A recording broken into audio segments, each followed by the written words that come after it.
Watch this. Graduation season is almost here, but some Idaho students will be missing out on a tradition they've relied on for years. And now alumni are forced to step up. Decades ago, Idaho drew a line in the sand over nuclear waste, but now a new federal waiver is putting that promise to the test. Also being tested, the patience of Idaho downwinders being compensated for cancers they've contracted thanks to nuclear testing decades ago. Their fight continues despite their own decades of being discounted. The statewide attack on diversity, equity, and inclusion on Idaho's public colleges didn't just impact programs and offices on campus. Many of those were shut down late last year, but that crackdown is also extended to commencements this year.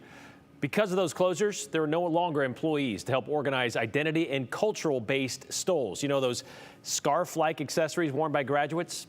But that's where alumni have stepped up, where schools can't anymore. Aspen Shumpert shows us what they are doing to make sure these students will still have access to cultural celebrations like these.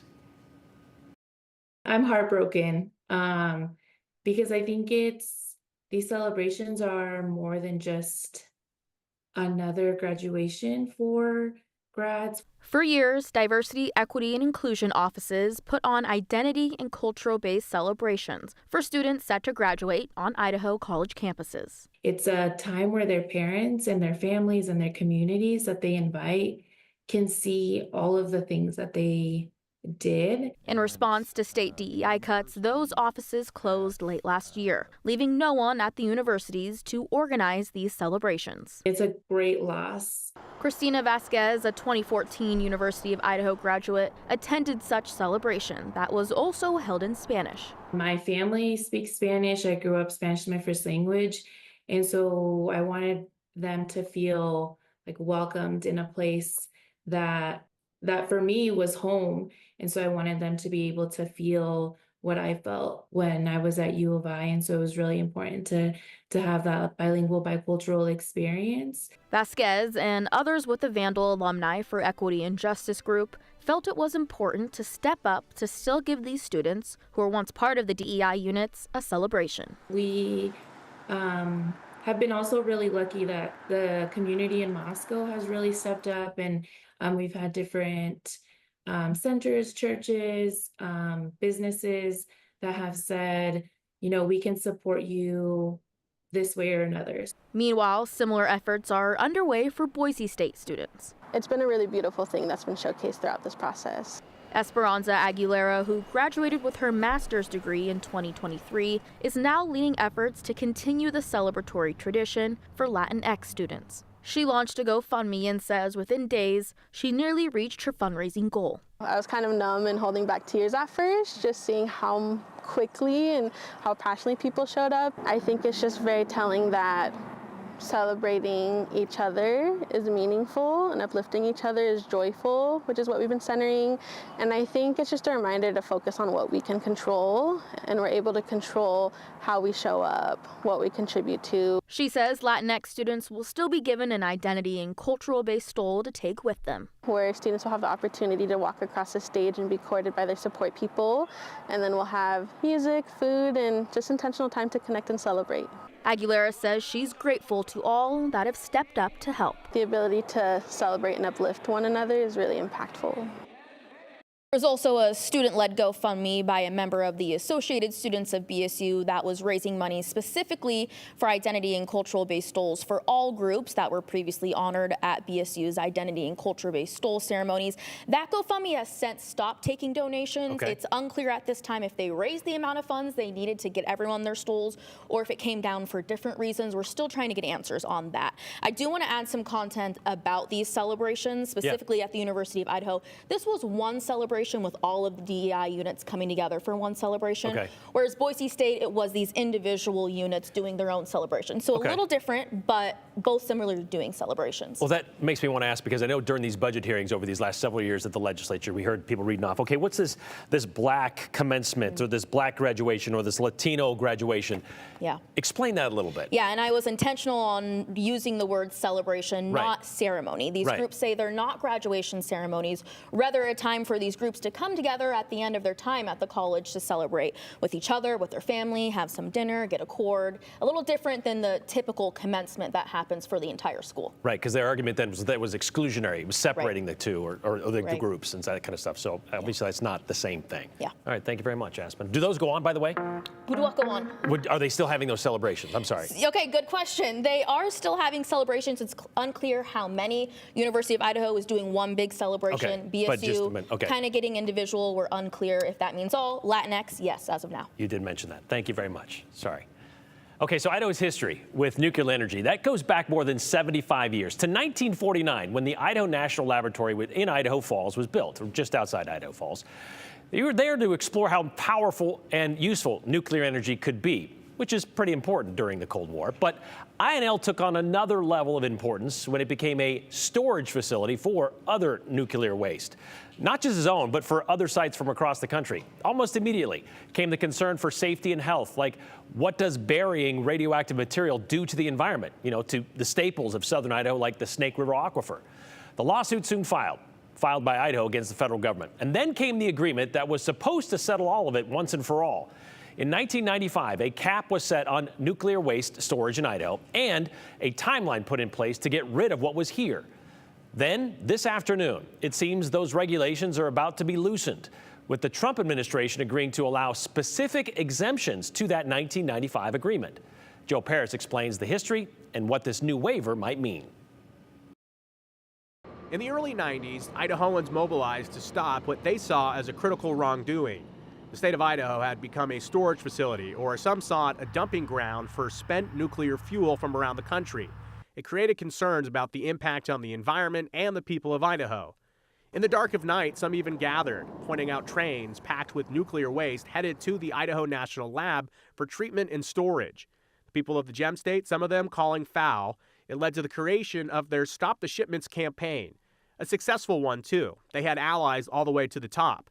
Idaho Governor Phil Batt spoke out on the issue, and the state of Idaho filed a lawsuit to stop nuclear waste from coming into Idaho, while also calling for spent nuclear fuel to be sent out of Idaho. In 1995, a major agreement between the state of Idaho and the federal government, specifically the Department of Energy and the Navy, setting clear rules for nuclear waste handling at the Idaho National Lab and capping how much could come in, while also requiring removal and treatment of what waste was already there. Over the years, waivers or exceptions have been approved to exceed the limits lined out in the 1995 agreement, so they can do things like further research. And there's been notable events on this timeline: 2011, 2014, 2019, 2023, and the latest just this afternoon. The governor's office, INL, and the federal government announcing new exceptions, a waiver allowing INL to receive and study a high burn-up fuel cask. That's fuel that is used longer in nuclear reactors and harder to study. And it would come from a commercial nuclear power plant in the state of Virginia. It would be loaded onto a train in about 2027 and sent to the state of Idaho. They say research is needed to support extended storage licensing for nuclear fuel at 53 U.S. power plants in 28 different states. The waiver also allows INL to accept small amounts of spent fuel waste from university reactors, which they say otherwise would exceed their storage limits and potentially force some of these research universities to shut down the reactors because they have no more space to put waste in. So why do this? Supporters like U.S. Secretary of Energy Chris Wright say that the waiver supports the Trump administration's commitment to unleash American energy dominance. It also allows for cutting-edge research, they say, to ensure the long-term safety of storing things like nuclear fuel. Those are among the needs, they say, not envisioned when the settlement agreement was established 3 decades ago. They say this also supports a national commitment to energy independence.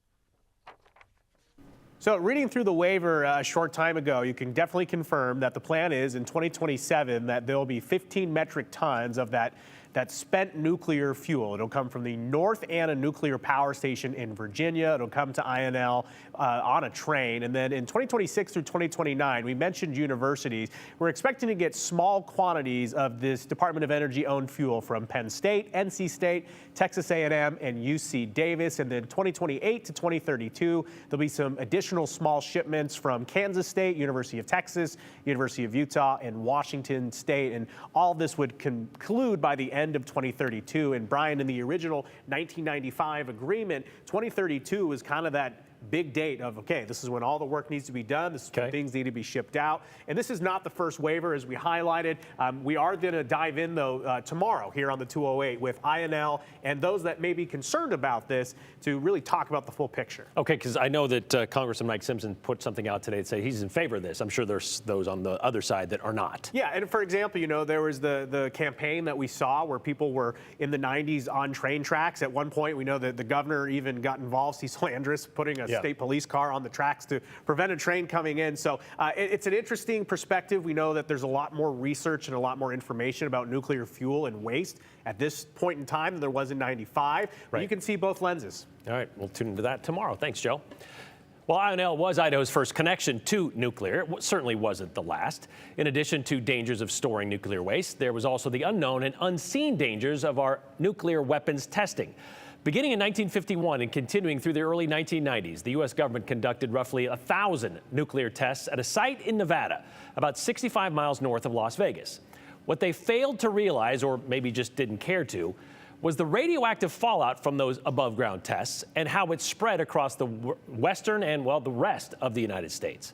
And when a large number of people started getting cancer diagnoses in those areas, well, Congress passed the Radiation Exposure Compensation Act. But they didn't do it until 1990. But what they did, or what that act did, was designate that people who lived in certain areas who developed specific cancers and can show they were exposed to radiation from testing, well, they could get compensated for their disease and treatment. That list included civilians who were on site during these tests, uranium workers or transporters who handled materials, and downwinders, those who were in the path of these carcinogens floating in the atmosphere.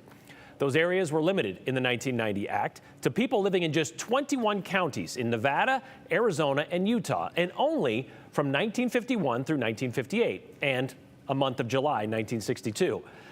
But in the early to mid-2000s, Idahoans wanted to be included in that impact zone, specifically people from Emmett who claimed they were hit by a cancer cluster during that time. In 2004, the National Academy of Sciences came to Boise to hear those stories with the promise of deciding about expanding the coverage area of RECA. 20 years ago today, on April 28, 2005, that report was released. And on that day, a group of downwinders gathered in an Emmett cafe to discuss the results. As today's 208 Redial explains, that group said really wasn't what they were hoping for. Despite a suggestion of expanding downwinder territory, they still believed compensation from exposure would be denied. Very sad, stunned, frustrated, lots of different words.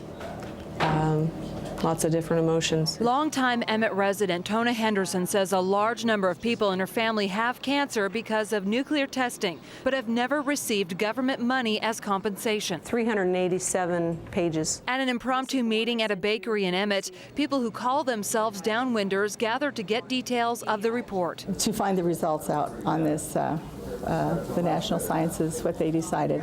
These people have fought for Idaho to be included in the areas that receive money because of the nuclear fallout. I was hoping to see that we would get the same compensation, but I didn't expect it. On one hand, they say, yes, they want to include us, and they want to include the entire United States, but the criteria they set up for it is pretty hard to do. In the past, only certain states have received funds, but even though the report says people in any state could now qualify, Henderson worries the new criteria for determining exposure will result in few additional claims. And you're going to have to jump through so many hoops, and these people, so many of them are sick, and they don't have that opportunity to take so much time to get everything in order. Well, that 2005 report suggested expanding the territory, as you heard, but it also recommended that new criteria for eligibility. The original Compensation Act, people who lived in those specific counties only had to show they contracted specific cancers like breast cancer, stomach cancer, thyroid or pancreatic, or leukemia. The new report wanted to require a scientific link between those cancers and the fallout. So they wanted it to be more scientific rather than just geographic, thus the hoops Tona referred to. They weren't a lot of studies being done at the time to show that scientific link. So they were kind of, like she said, having to jump through some hoops that weren't there. Of course, that NAS report was just a suggestion to Congress, who would then be tasked with expanding the program. Guess what? They didn't. And there have been several attempts to expand it to include Idaho since then. The most recent in late 2023, when Congress took out a provision in the defense budget that would have expanded this program, despite this plea from Idaho Senator Mike Crapo. But it's frustrating and discouraging that bipartisan support from both chambers of Congress still cannot get this legislation enacted into law. Well, according to the Downwinders website, there are currently bills in both the Senate and the House in Congress that would expand the RECA program to include Montana, New Mexico, and Idaho. So we'll see how far they get this time.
Well, you probably heard Idaho is world famous for potatoes, right? Sure, but how about fish? Well, the Fly Highway doesn't go through Idaho for nothing. But there's also a farming aspect to this.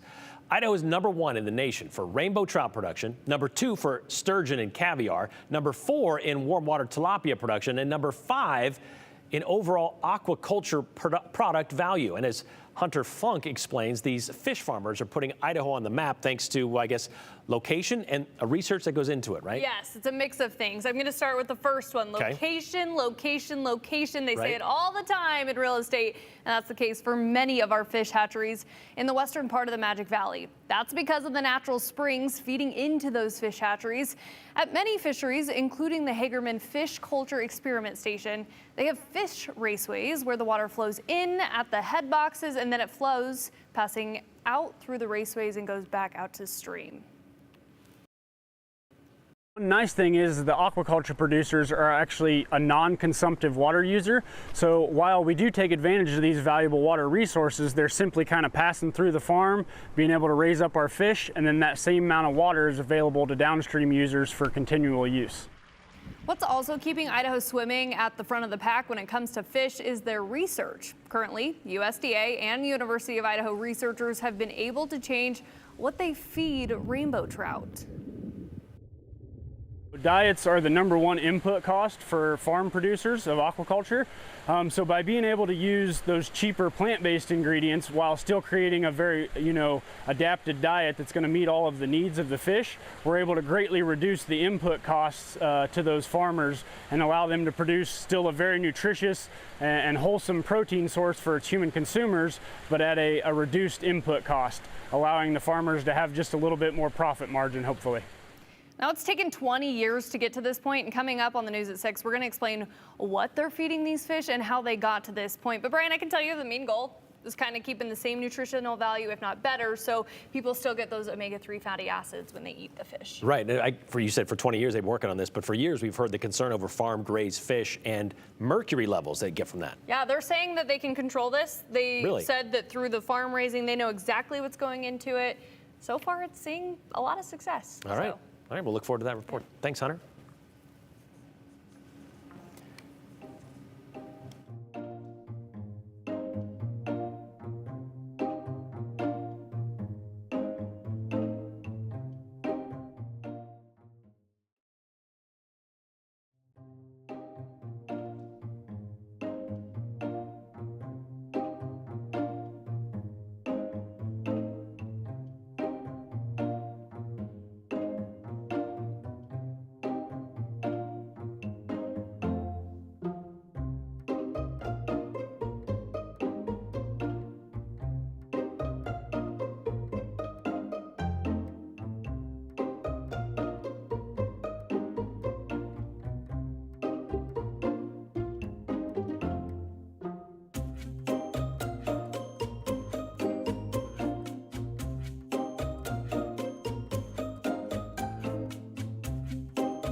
A decades-old discount could be going away for 3 Treasure Valley cities. Spencer Danielson signs a big new deal to stay with Boise State. And guess what? Sheep are going to be taking over Highway 55 once again tomorrow. Here's Morgan Romero with the 411. 3 Treasure Valley communities might have to start paying more for policing as soon as next year. The Ada County Sheriff hopes to end a decades-old discount for Eagle, Cuna, and Star.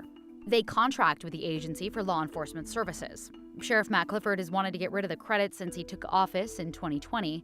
He plans to phase out the 7% discount that cities get for contracting with his agency. The shared services credit has been around since the first agreements were signed more than 2 decades ago as a way to incentivize sharing resources. He says it's time for the growing cities to pay their full share. All the mayors understand, hey, this is a thing, it needs to go away. It should be really a break even in there where they still are saving a ton of money, and that's why they contract with us, but we're not taking out of the county coffer to make sure that we have a contract with another city. The discounts were set up for times back when the city was smaller, when the communities were smaller, and we've grown to a point where it doesn't really make sense. The cost of these contracts often climb depending on staffing and other needs. To help the cities adjust, Clifford says they would gradually cut the discount, likely by 1% each year. Boise State head football coach Spencer Danielson is sticking around for another 5 years. Danielson finalized a contract with the university worth $2 million per year, and it'll increase $100,000 over the course of the contract. In total, it's estimated to be worth nearly $11 million. With a new contract, he'll become the second highest paid coach in the Mountain West, behind UNLV head coach Dan Mullen. The Broncos are 15-3 since Danielson took over the program. That includes 2 Mountain West championships and a trip to the college football playoffs. One of the coolest traditions you'll see here in Idaho is happening tomorrow. Hundreds of sheep will be crossing Highway 55 near Beacon Light in Eagle. That'll happen around 10 a.m. If you're planning on being in that area, be aware you could run into some delays. And if you can't make it, don't worry. We're going to be streaming the event live on KTVB+. And that's your 411. I'm Morgan Romero.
right, Brian in Boise wanted to point it out that Governor Phil Batt, that's 2 T's by the way, fought very hard to keep nuclear waste out of Idaho. We don't want it here. Find a better solution.